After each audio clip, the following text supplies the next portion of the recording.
Need. Next बात करते हैं स्ट्राइडिंग लेवल क्या होता है। भाई एक हमने पढ़ा जो हॉरिजॉन्टल सर्कल के ऊपर आपका लेवल ट्यूब है, एक हमने पढ़ा वर्टिकल सर्कल के पास में आपका लेवल ट्यूब है जिसको बोलते हैं एल्टीट्यूड बबल ट्यूब, है ना। और एक होता है स्ट्राइडिंग लेवल ट्यूब। कि स्ट्राइडिंग लेवल ट्यूब क्या होती है? कभी कभी क्या होता है ना कि थ्योरेट को ज्यादा काम में लेने के बाद में, कभी कभी थ्योरेट को ज्यादा काम लेने के बाद में उसका जो टर्नियन एक्सिस है वो वर्टिकल एक्सिस के परपेंडिकुलर नहीं रह पाता, तो उसको चेक करने के लिए स्ट्राइडिंग लेवल का यूज करते हैं। और स्ट्राइडिंग लेवल को टर्नियन एक्सिस के पैरेलल लगाया जाता है। क्या बोला मैंने? होता कैसे वो देखो पहले, फिर समझ में आ जाएगा। स्ट्राइडिंग लेवल कैसा होता है? ये ऐसा होता है स्ट्राइडिंग लेवल। इसके अंदर क्या लगा हुआ है? बबल लगा हुआ है ना, बबल ट्यूब लगी हुई है। इसको यहां से पकड़ के थ्योरेट के ऊपर लगा देते हैं। थ्योरेट का टेलीस्कोप आपको दिख रहा है, ये ऑब्जेक्टिव पीस है, यहां पर आई पीस होगा। तो यहां से जो एक्सिस पास होगी वो कौन सी एक्सिस होगी? हॉरिजॉन्टल या फिर टर्नियन एक्सिस।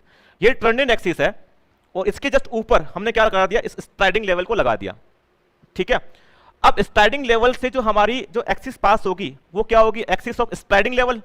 अब ये जो एक्सिस ऑफ स्ट्राइडिंग लेवल है वो हॉरिजॉन्टल एक्सिस के क्या होगी? परपेंडिकुलर या पैरेलल? पैरेलल होगी। ये क्वेश्चन अभी जस्ट रिसेंट 2022 के एग्जाम में डिग्री वाले में आया था। ठीक है, इसका ध्यान रखना। ये जस्ट अभी जो एग्जाम हुआ था शायद, हाँ उसमें आया था। मैं बता देता हूं आपको, आगे क्वेश्चन आएगा तब देख लेंगे। क्वेश्चन करेंगे इसके बाद, तब वो ज्यादा कंसेप्ट क्लियर हो जाएगा। तो समझ गए स्ट्राइडिंग लेवल क्या होता है? अभी तक हमने क्या पढ़ा? अभी तक हमने ये पढ़ा कि थ्योरेट के अंदर दो ही लेवल ट्यूब होते हैं, जो कि इसके अंदर पहले से जब बन के आती है, मार्केट में आती है, उस टाइम अटैच्ड होते हैं। लेकिन उसके अलावा हम अलग से एक लगा सकते हैं। कब लगाएंगे? हम तब लगाएंगे जब हमारा हॉरिजॉन्टल एक्सिस वर्टिकल एक्सिस के परपेंडिकुलर ना हो। उसको चेक करने के लिए हम स्ट्राइडिंग लेवल का यूज करते हैं। ठीक है। और ये स्ट्राइडिंग लेवल का जो एक्सिस है वो हमारा हॉरिजॉन्टल एक्सिस के बिल्कुल पैरेलल होना चाहिए। जब पैरेलल हो जाएगा उस केस में हमारा vertical axis automatically horizontal axis के परपेंडिकुलर हो जाएगा। ठीक है।